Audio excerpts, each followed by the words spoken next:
கொஞ்சம் ஃபிட்டு எங்க அம்மா ரொம்ப ஸ்ட்ரிக்ட் பின்னாடி தெரிய வேணா நீ நடைய கொஞ்சம் கட்டு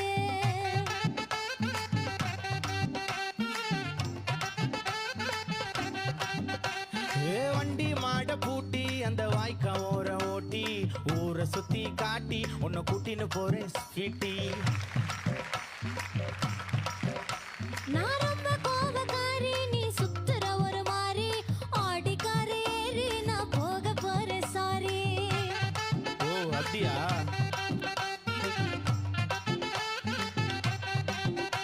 நான் வைக்க மாட்டேன் தாடி நீ வேணா எனக்கு போடி இந்த மாமாவை தான் தேடி உன் தங்கச்சி வர ஓடி ஏ